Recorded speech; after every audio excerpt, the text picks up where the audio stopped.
Good day, students. Welcome to the continuation of our lesson for Unit 1, the scientific method. Today, we would be looking at and focusing on data collection. Right, so this is a brief outline of what we would be looking at for today's lesson. Now, the lesson itself is a little bit on the long side, but I will attempt to condense it for this format, this video format, as much as I possibly can. But that means, guys, that you are reminded that some responsibility is on you to carefully go through the slides in your own time, okay? So please do not allow too much time to pass after looking at the video before you look at the slides and go through that by yourself. So we will be looking at data collection strategies followed by characteristics. So in other words, we'll be talking about what makes a good measure, or what makes, so the measures would be the variables or the parameters that we are collecting to facilitate our research. We had already started looking at quantitative and qualitative data, and we would also look briefly at some tools for collecting data. So let's begin by looking at strategies, all right?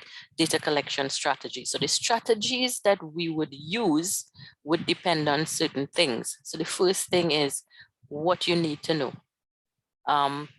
Remember in the previous lesson, I would have told you that the data that you need to collect would usually be determined by the goal or the objectives of your research. The objectives of your research will determine what data and in what format you need to collect this data. So for example, does your research objective or research goal require you to collect quantitative data? Or do you need to collect qualitative data? As we said here, stories, open-ended interviews and questionnaires to provide exploratory information. What do you really need? That would be determined by your goal, your research goal. In most cases, you guys will be doing research that are defined by or bound by geographic locations. So where is the data? What is the geographic location? What type of environment? Is it a forest environment? Is it a river valley or watershed? What type of environment? So the type of data that you collect would be determined by the type of environment. What types of files? So, you know, files have different formats, different types. For example, are you collecting spatial data or such as GIS data? GIS data carries specific file types, or do you need data that can be encoded in a spreadsheet format? Is it data from people? Do you require to conduct interviews? So again, where is the data? Where do you get the data and in what format? Is the data available in paper files in somebody's cabinet? All these things you need to consider. Strategies will also depend on what resources and how much time you have. We would have addressed this already. For example, you guys as students, oftentimes your research would be defined by a time limit of 3.5 months. You're also in a school environment. What kinds of testing resources and equipment are available to you? Because that may or may not have the testing and data collection instruments and resources that you need. Maybe you may have to tap into private resources from outside. You are also defined and limited by the amount of time that you have to collect that. Time may also be a factor in terms of the design of your project. Certain types of research goals may not be facilitated by a short-term project as 3 months. It may require longer term. So again, all of these things you have to consider. Your data may also be very complex. For example, if you're talking about things like sustainable development and one of the sustainable development goals, if you're looking at clean water or you are looking at hunger and poverty, those issues can be very complex. So your research goal will determine what aspect of that larger picture can I single out, simplify it in order to conduct and complete my research. Because in your case, for an undergraduate project at the bachelor's level, as I would have told you before, you actually want to keep it simple. You do not want to go for complexity.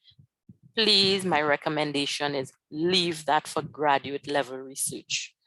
At the undergraduate level, you want to keep it simple. So when you collect in your data, you want to collect maybe 2 or 3 variables and perform your analysis on those variables. Okay. Frequency of data collection, again, based on your research. Is your research, is it adequate enough for you to just maybe compare a snapshot of the conditions at 2 different times, 2 different time periods, or maybe from 2 different locations? Or is it a situation where you're trying to identify trends, in which case, if you're trying to identify trends or differences in trends over time, you would have to have a larger or a longer frequency of data collection over a long period of time. And again, this would be a time limitation problem for you guys because you only have 3.5 months. Okay, what would be your intended forms of data analysis?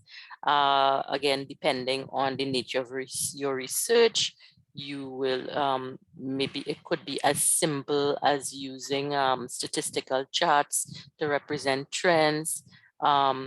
Maybe you will need to add statistical significance tests, again, all dependent on your research problem that you've already defined. So rules for collecting data. So we use multiple data collection methods sometimes in order to confirm and validate data. So we call that triangulation. So triangulation we would use for data confirmation or the use of supplemental data, for example, secondary data sets, in order to confirm what we have. So to give you a simple example, let us say you have a land use map, and that is an old land use map that is not up to date. It has not been, it's not current.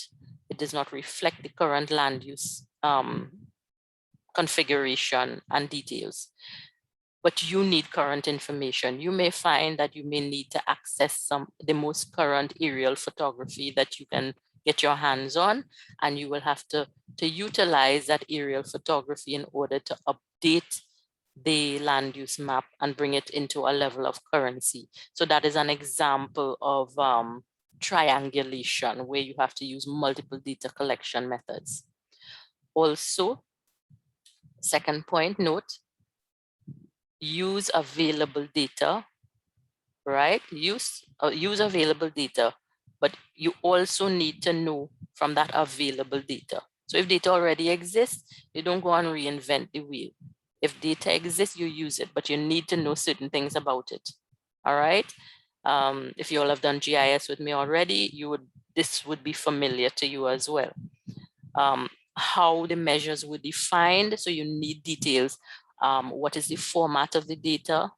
What is the size of the data? And importantly, what is the level of accuracy? So we know we can express accuracy in different ways, regardless of the type or format of the data. You can express it in terms of percentage of accuracy, for example, 95% level accuracy, or if it's spatial data you're talking about in terms of locational accuracy, you may say plus or minus 5 meters accuracy. All right, so you need that information. How the data was collected and cleaned. So what method of collection? What was the field collection method like? What instruments? How it's cleaned, meaning how were errors removed? All right, you need information like that. what is the extent of the missing data? Because sometimes you don't have complete coverage of the data, and the extent of missing data can influence and maybe even propagate errors in your final analysis. All right, so if you're collecting data from another party, you want to know these things, because the greater the amount of missing data is, the less likely your analysis and results will be realistic or correct. And how accurate is the data provided? For example, some of the things that can affect accuracy is, okay, the method of validation. All right, so you need to choose, let me rephrase that. How accurate is your data? You can determine that by choosing methods of validation. All right. For example, we talked about the use of control groups or control data. So whether it's a group of people that you consider in a control group, if maybe you have to perform interviews, you will use control groups.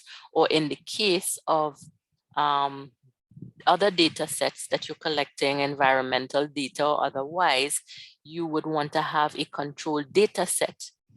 A typical one for environmental students you may find that would be applicable here would be, let's say, an international standard. So you would be collecting your data, let's say water quality, in certain areas of water quality, whatever the case may be, some particular parameter. What do the international standards say is acceptable as being safe levels? And you use that to compare against your data to determine if your data is exceeds that or not. Additionally, another type of validation method that should be considered, we talked about this already, is repetition of your data collection for precision. So remember, precision of will be affected by the instruments that you collect as well. Were your instruments properly calibrated? So every time you collect the data, do you get the same data? Also, have you been using the same method in order to repeat the data collection to get the same results? All right. So we're trying to move through this quickly. Another issue we need to look at regarding rules for data collection is if you must collect original data. Again, you are going out on the field, consider that original data. Certain things you need to consider: be sensitive to the burden on others. All right, so if you have to involve other people in your data collection, be mindful of things like time constraints. You have to work with persons. In this case, it would be a team effort. When they are available, how long they are available, etc. Other issues: pre-test. What, in other words, before you do the actual data collection, especially if you go out into the field to collect some data, make sure that your instruments are working, make sure that your methodology makes sense. So you'd want to carry out a little pilot, if you will, to see if it makes sense. If you're using questionnaire surveys, test out your questionnaire survey on someone who might be considered part of your sample population. Right, make sure that they can understand the questions that you have proposed and all of that. You also want to establish procedures and follow them. So data collection procedures, and make sure you're consistent in what you're doing. Maintain accurate records of definitions and codes. Oftentimes you're out in the field, you have to take notes, etc. Make sure that you are very clear in what you are documenting. You don't want any confusion when you come back to do your data organization and analysis and you have no idea what it is you have documented there.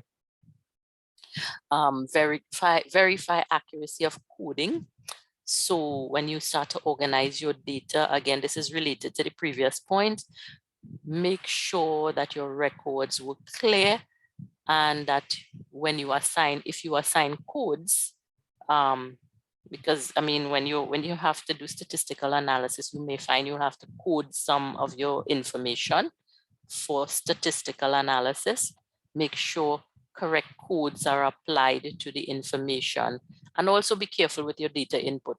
Human error can happen anytime, so you would want to be checking and double checking. Okay, so let's look now at a structured approach for data collection. So all data should be collected in the same way, right? Hence the reason you want to have a procedure, establish your procedure, and make sure you stick to it. You don't want to collect you especially like if you have to do it on different days, you don't want to use one method one day and one method the next day. That now invalidates your research. That collecting your data the same way now is also especially important for multi-site. So not only multi-day, but multi-site use and cluster evaluation so that you can compare. So you're standardizing your procedures, standardizing your methods. Very, very important, because you cannot compare apples and oranges. It must be standard. It's also important that when you need to make comparisons with alternate intervention or methods, right? So very important. Again, you cannot compare apples and oranges. So use the structured approach when, so this is when you're using it. All right, so that standardization is structured. So when you need to address extent questions, so what do we mean by extent? Some examples of extent would be in scope, and scope can be defined in many ways. Scope can be the physical, geographical area, or this geographical area of something, or your study area. It could be, scope could be size. For example, if you are not only size in terms of area, geographic area, but also it could refer to size of your sample population. It could refer to the magnitude of something. All right. So there are different ways in which you can address the scope of your the question or the scope of your research. All right. So once you've identified the scope, you need to use a structured approach. Do you have a large sample population? Must be structured. It must be structured.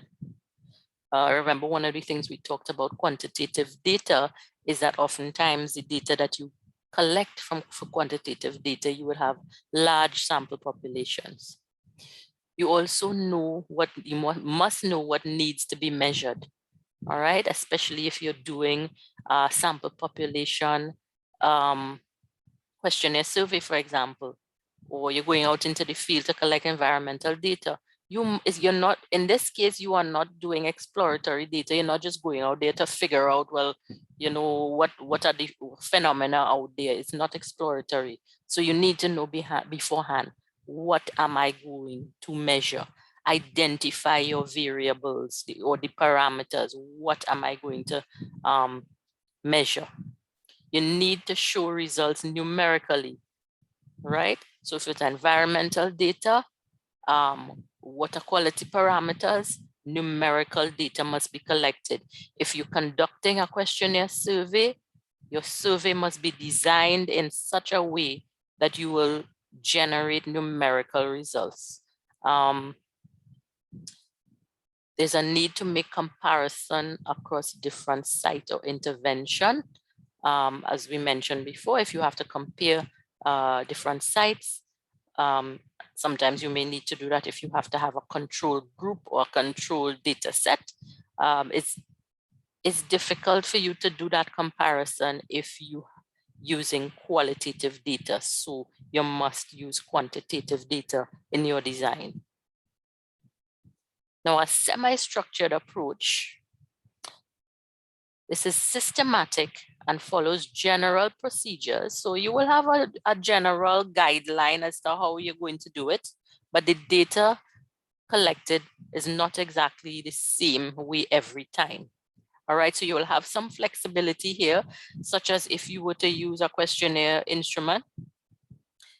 In this case, a semi-structured approach, you would not have closed-ended questions, but you may have questions that you predefine up front, but the answers are open-ended, so you will not necessarily get the answers each time. This might be an appropriate approach if you have to conduct interviews. You can design your questionnaires beforehand, but you cannot define what type of answers that you get. Okay, this approach is open and fluid, and it does not follow a rigid script. So you may ask for more detail. People can tell you what they want in their own way, and you will record that data. So when to use it? When conducting exploratory work. And again, as I will continue to stress for you guys at this stage, the type of research that you will be doing will not be exploratory in nature, okay? You are going to be doing some type of research where you are applying a method or a system that has already been established as being valid from your literature review and peer review work, okay? You are also, for this type of approach, you're seeking to understand themes, phenomena, different issues. You need narratives or stories, so you'll find yourself having to conduct lots of interviews, focus group activities. You want in-depth information, and sometimes it could be very time consuming. You may have to find yourself probably in an environment and spend months or a very long time in that environment to really understand what is happening. All right, and you will seek to understand the results of data that are unexpected. So what are the characteristics of good measures? All right, we'll be looking at briefly relevancy, credibility, validity, and reliability. So does the measure capture what matters? In other words, is it relevant? All right, again, defined by what you're trying to, you're researching. So in your research design, you must ensure beforehand that the data that you want to collect is relevant to your research goal. Do not measure what is easy instead of what is needed, all right? Because it would be wasted research and wasted resources. Credibility. Is the measure believable? All right. Hence, one of the reasons that you want to be informing your research design based on peer review research. You want to have peer review research inform your research design as a measure of credibility. All right. Will it be viewed as a reasonable and appropriate way to capture the information sought? All right. So again, I just give you a real life example of how credibility can be applied. Validity. Is the measure valid? Does the measure represent the extent to which a concept, conclusion, or measurement corresponds accurately to the real world based on probability? All right, is it valid? Again, that will be determined by your research goal and your objectives. How the way in which you design, the type of data that you collect, is it valid to your research? Does it meet the requirements of your research? Reliability. A measure's precision and stability. Remember, precision referring to the consistency and the repeatability of your method and the results it produces. So a measure's precision and stability, the extent to which the same result would be obtained when repeated in trials. So is there Is there reliability in the repetition there? How reliable are, for example, birth weights of newborn infants, speeds measured by a stopwatch? All right, so again, the way in which you design your data collection and analysis will reflect how reliable your research is, your research and data collection. Okay, so now we continue with quantitative approach. Let's look briefly at the quantitative approach. So I'm not going to spend a whole lot of time on this because we have looked at some of this already. So we know the quantitative approach deals with numeric data. So the data that we collect would be in a numeric form. The data can be precisely measured. Examples of quantitative data that can be collected would be things like age, cost, length, height, area, volume, chemical parameter measures if you're measuring in the out in the natural environment, or soil parameters such as soil texture and all of these things, time, temperature, etc. This is also harder to develop.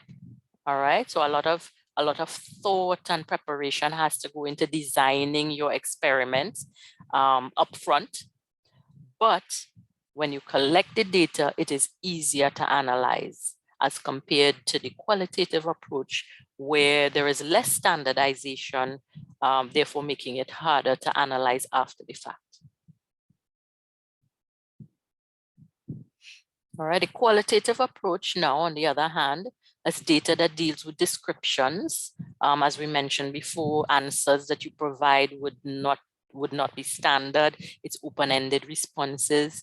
Data, it's also data that can be observed or self-reported and not always precisely measured. So for example, you could give somebody one of those open-ended questionnaires and they can fill it out for you. Their answers are not influenced by you in a significant way. All right. It's less structured and it's easier to develop upfront. But as we mentioned before, more difficult to analyze after. It can provide very rich data in that you can get a lot of detailed information that you could not even anticipate upfront. So here is the advantage in terms of using this for exploratory work. When you're trying to understand something that you do not have a detailed and significant understanding of, this type of approach would be appropriate. All right. However, as mentioned, it's challenging to analyze. It is labor intensive to collect because you'll have to spend a lot of time meeting with people, speaking with persons, trying to collect this information and trying to understand it. And it usually generates very long reports, as opposed to if you do use a structured approach with quantitative data. You can just, with your quantitative data, you can generate charts, you can use statistical formulae, etc., in order to generate your reports. Now, there are two basic approaches or methods with your data collection that can be applied as well. Okay, we have what we call obtrusive methods, and then we have the unobtrusive method. Now, the obtrusive method, data collection methods that directly obtain information from those being evaluated. So you are interacting with them. You are involved in the data collection. For example, interviews, surveys, and focus groups. So you are intimately involved in the process. So we call that obtrusive. The unobtrusive now, the data collection methods do not collect information directly from evaluees, from those that you're interviewing, or from the source or the target of the data.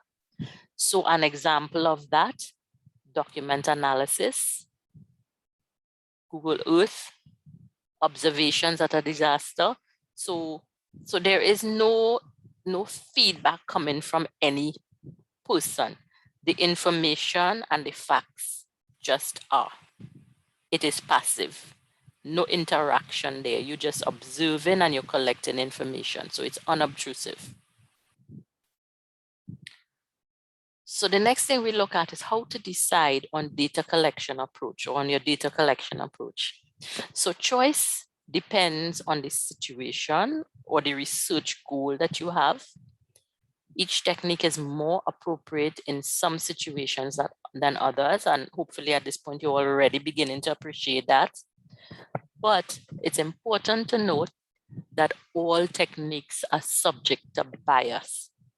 So basically what you need to remember here is that no research is perfect. The results of any research, none of them are perfect. So we mentioned triangulation before. Let's talk a little bit about triangulation as a method of increasing your data accuracy. So triangulation methods. So this is a collection of the same information using different methods, right? So you want to use one data set to confirm the accuracy of another data set. The triangulation of sources. So this is a collection of the same information from a variety of sources. So you can triangulate, do a triangulation of methods to see if two or more methods are the same or if they are different. You may probably do that in an attempt to identify a more suitable investigation or data collection method for yourself. Or you may be using such an approach of triangulation to determine if the sources of your information are the same, if you can rely on them to be the same. Additionally, you can do a triangulation of evaluators, right? So you can collect the same information from more than one evaluator in order to determine if the method of evaluation or if the evaluation is the same or comparable.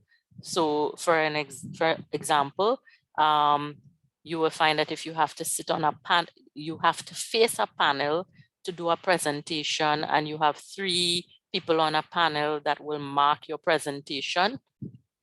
The results of each evaluator would be compared in order to determine if there was any consistency there. All right. So some data collection tools. We're going to look very briefly at each of those. Participatory methods, records, and secondary data, observations, surveys and interviews, focus groups, other tools such as diaries, journals, self-reported checklists, expert judgment, etc. All right.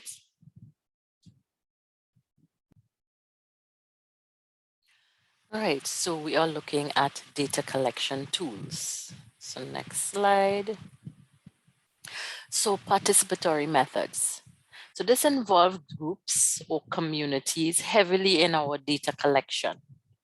So when we talk about focus groups, for example, that would be an example of a participatory group. So other examples would be community meetings. So you may find, for example, when you have to do public consultations. Remember, public consultations are a requirement for EIA and certificate in environmental clearance approval. Oftentimes those community meetings, such as public consultations, is not merely supposed to be only for providing information one way, just providing information, but you are required as well as project managers to collect information and feedback from the community in order to resolve any potential problems. All right, so these are examples here. Additionally, other examples of participatory methods, for example, mapping, the drawing or using existing maps, such as natural resources or demographics, to provide an understanding of the community. So you need to have that understanding of the community. It cannot just be environmental only. You must have that social aspect of it in terms of information in order to design properly and a successful research project. Participatory methods may also include transect walks. So what is that? These are walks along a transect line through the community. And you want to ensure that this line touches all the important zones or categories of the landscape that you want to capture. So your transect walk, you can do observational data collection along these lines as well. Then we have other tools, records, and secondary data. Examples, I'm just going to go through. I mean, we have a list here that's very easy for you all to follow. So records, maybe files or records in some government agencies, office. You can have spreadsheets available to you from computer databases, government reports as well. So not only spreadsheets and you know, numeric data, but also reports, evaluations of reports. So those are other types of documents as well, household survey data, census data, etc. All right, so you all will go through this carefully on your own. Then we also have the opportunity to use existing data sets. Okay, the key issues to consider here, as we would have mentioned before, would be regarding the data set that you have sourced from somewhere else. The validity of the data to your research, is it valid? How reliable is it? Is it accurate? What's the level of accuracy? Response rate would also give you some idea of coverage, you know, does it have proper coverage, or is it somewhat incomplete? Data dictionaries should be available as well, meaning detailed information about the data itself, data that can actually provide answers to some of those previous questions, like reliability, accuracy, response rates, etc. And also, again, coverage, how much of the data is actually available for that particular issue or that data set. Is it complete or is it somewhat complete? What level of completeness, etc. Okay, observation as another data collection tool. So observation is helpful when there is a need for direct information, right? Trying to understand ongoing behavior. So if it's something like that, you want trying to understand people's behavior on a particular issue. It's not always easy to use other sources of information. As we said, other unobtrusive sources of information to collect your data. You may need to observe for yourself. For example, there may be physical evidence, there may be products or outputs that can be observed. For example, how do people respond? If you look, let's talk about the medical sciences. You're trying to get information on a particular disease. Let's see, coronavirus, for example. What physical evidence is? What are the symptoms? What are the long-term consequences if you get the infection? These are some of the things that will have to be observed. All right. Last point, there is a need to provide this. This is helpful when observation, that is helpful when there is a need to provide alternative when other data collection methods are not appropriate. All right. So observation will be helpful in those circumstances as well. Oops, sorry about that. Right, so we're still talking about observation now. So the degree of structure, right? or different levels of observation. So we have structured, unstructured, and semi-structured. So structured would be to determine beforehand the observation. What are you observing and how will you observe it? All right, so determine before the observation precisely what would be observed before the observation. What are you going out to observe? So you're not going out onto the field with no plan about what you're going out to observe. All right, so that is structured. Unstructured would be to select the method depending on the situation with no preconceived ideas or plan as to what to observe. So it's a kind of somewhat of a preparation, but it's not very clearly defined. You're leaving it open to whatever it is you encounter out there. All right, and then semi-structured. This is a general idea of what to observe, but you don't have any specific plan.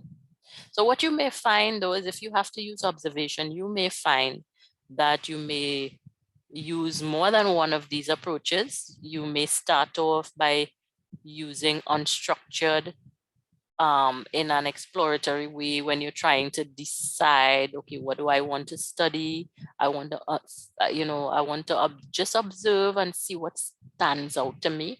And then you may find that as you progressively go along, as you begin to do your research, that you start moving more and more into a structured approach, right? So once you've done an initial observation that is unstructured, then you may move to semi-structured, and then you may move, as you gain and understand more information and more about the phenomena, you may move to structured. Surveys and interviews.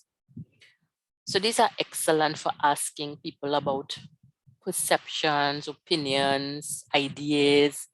So, if you want to evaluate behaviors and attitude and practices, this is an excellent approach. So you may find maybe questionnaire surveys might be appropriate for those types of research and data collection. For example, it is typical, you will find this might be an approach that might be used trying to understand people's level of knowledge and if their level of knowledge influences their behavior and practices in any way. So we call that knowledge, attitude, practice type research or methodology, right? KAP. Then there is, we also use this when we have they're also less accurate, for measuring behavior, right? So you can measure it to some extent, but it is the accuracy is on some level questionable, because if you use a questionnaire instrument to capture that kind of data, you may find people may not be entirely truthful to you. So that is one of the problems there. The sample should also be representative of the whole. So this is where you would want to ensure that your sample properly represents the population that you're trying to capture. Okay, whether it's by age group, whether it's by certain types of education and knowledge, etc. It's a big problem with response rates. So if you want to do questionnaire surveys, for example, and you are hoping to, let's say, capture maybe, let's say 50 responses, you're going to have to send out at least 100 questionnaires, possibly more. All right, because sometimes the response rate is even lower than 50%. So that's something that you would need to be aware of and be prepared for if this is an approach and a method that you would like to use. Okay, so surveys, structures of surveys. So structures of surveys, structured or semi-structured. Again, this is information that you all should already be familiar with, so we cover this quickly. So structured, precise, these are like questionnaire surveys, for example, may be precisely worded with a range of predetermined responses that the respondent can select. Everyone is asked exactly the same questions in exactly the same way, and they are given exactly the same choices. So you tick A, B, C, or D as your choices, and that would produce numeric data for you to analyze. The semi-structured approach now asks the same general set of questions, but the answers to the questions are predominantly open-ended. All right, so that's some of what we've talked about before. So it will not produce for you numeric data, but you would have had some measure of control over your responses in the sense that you predetermined the questions that you wanted to ask. Interviews now. Interviews may also be semi-structured in that you can design your questions beforehand. All right. Of course, you don't determine the answers that you get, but you design your questions beforehand. So that's semi-structured. It's used to explore complex issues in depth, right? So that is not for simple issues, this approach, but for complex issues, especially for issues that you as a researcher do not have an in-depth understanding of. It's for interviews, it's very forgiving of mistakes. For example, if you have unclear questions in an interview setting, you have the opportunity to clarify the questions for the interviewee. And it is also subject to change as well during the interview, because you may find that you may have structured the question in a particular way. The answers you're getting are not what you were trying to get. So you have the opportunity there for some flexibility. Interviews can also provide evaluators with an intuitive sense of the situation. So you get a better understanding of the issue that you may not have had before. There are focus groups. So the type of qualitative research, this is right. So you use this where you have a type of qualitative research where you have small homogeneous or uniform groups of people. In other words, they have something in common that is critical for your research. They're brought together to informally discuss specific topics under the guidance of the moderator, right? What is the purpose of it?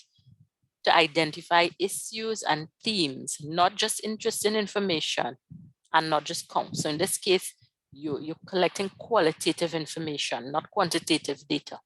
All right. Again, this would be applied for complex issues that you are still trying to understand and get a full grasp of. So this again for exploratory type research. Then you also have diaries and self-reported checklists. So these can be used when you want to capture information about events in people's daily lives. So you may have seen sometimes, let's say, for example, you go to the doctor and you go to the doctor for the first time. Oftentimes you will have, they will give you some checklists that you will have to, you'll have to check. And they might be asking about things like different condition, pre-existing conditions. And that's all you have to do. Your responses is really just to check yes or no, or not to check it at all if it's not relevant. So those are examples of checklists. Now the doctor's office now has some data to store for you on your records, right? Participants may capture experiences in real time, not later in a questionnaire. All right. For these types of approaches, and it can be used to supplement other data collection. All right, so if I were to go back to the example of the doctor's office, you would give the results of your checklist back. And then oftentimes when you go in to see the doctor has to do the examination. So the doctor is doing a different level of data collection with you now, and information capture, but he has that checklist to help guide his procedure and his methods, his or her methods. Okay, so it's supplemental data there. Self-reported checklist. So this is a cross between a questionnaire and a diary. The evaluator specifies a list of behaviors or events and ask the respondents to complete the checklist. So we addressed checklists already, actually. So the diaries that we talked about would have been, well, you all should understand what a diary is, where you would be noting your, let's say if we go back to that, the doctor may have asked you in a previous checkup to note your, let's say your daily blood sugar levels or your daily pressure and pulse rates, so that when you bring this back now for your next follow-up appointment, they have supplemental information. The checklist also in this case does a similar thing in terms of providing information. Okay, and it can, note last point there, this method or this tool provides more quantitative data than the diary actually would. All right. Then there's also expert judgment as a data collection tool. So the use of experts one-on-one, or it can also be structured, or a panel, an unstructured panel event, where you can have, so these experts, you bring them together, or it may be an expert interview one-on-one, where they provide essential information for you to assist you in understanding the issue and even understanding the data.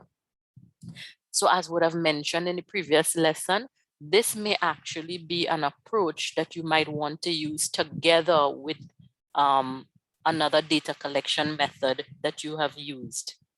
You may have designed your data collection method to capture quantitative data, but you may find it necessary to have the input of expert judgment. So you may want to conduct some interviews. You may need to go to a government agency to speak with someone, or to speak with a few persons who have expert knowledge on the issue, based not only on their technical training, but also on years of experience. Okay. Expert judgment may also come in the form of government task force or advisory groups. Okay, so that would be for larger studies.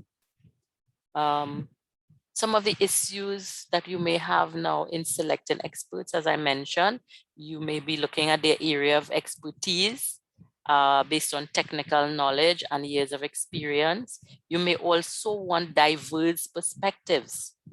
All right, and you may find that it may be necessary for you to have different perspectives on the issue.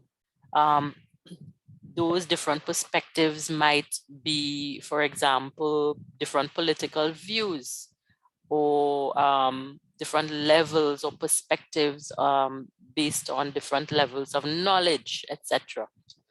And of course, the technical expertise, you may require diversity in technical expertise as well.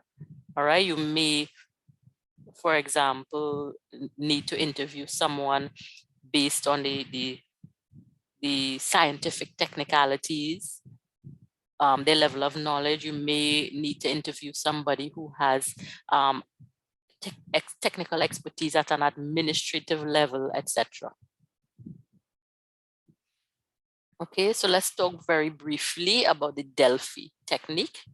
So this technique enables experts to engage remotely in a dialogue and research consensus, often about priorities. So you may find this type of technique is being used significantly at this point in time because of the pandemic that we have been dealing with for the past couple of years.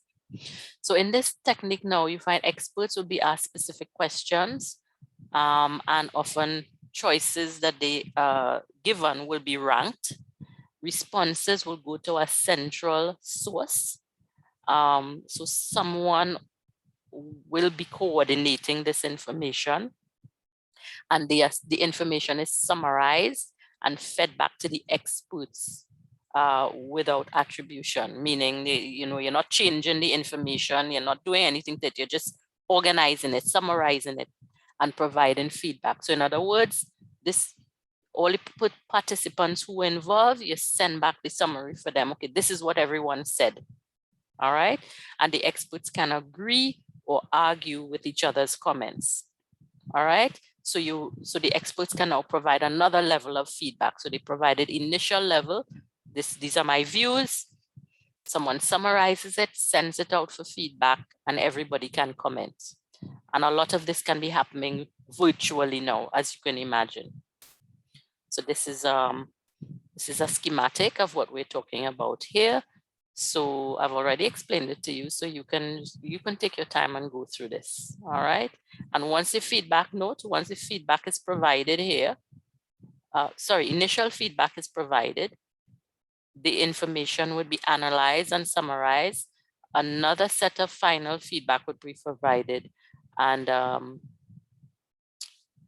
beg your pardon, I'm taking you through the wrong direction. Initial feedback here, analysis, final feedback, and then of course the results would be provided at the end. Remember, when you're doing scientific research, you must always provide some reporting mechanism. Okay, and other measurement tools, we have a list of, and by no means the end or the extent of it. Other measurement tools may provide scales where you can determine weight and you have all types of scales, not only for weight, measuring tape, stopwatches, chemical tests. Some of you may find yourself having to do these chemical tests, health testing in the health sciences, blood pressure, blood sugar, etc. Aptitude tests in the education environment. We would have to use aptitude and achievement tests, like placement tests when new students come in, or when we have to give you on midterms and final exams, etc. And even citizen report cards. All right. So finally, what do we want to emphasize here? Choose more than one data collection method or technique. Note, you're reminded that there's no best tool. All right, there are weaknesses in all of the tools. And finally, do not let the tool drive your work, but rather choose the right tool to address your research or evaluation question. So your research question is what drives what tools you will use and what data that you collect. So I just want to thank you guys for joining me for today's lesson. I know it was a bit lengthy, but it's important for you all to get this fairly comprehensive and broad understanding of the data collection issues. Please, you're also reminded at this point that this lesson will be evaluated in the submission of your final presentation of your research proposal in a few weeks. Thank you.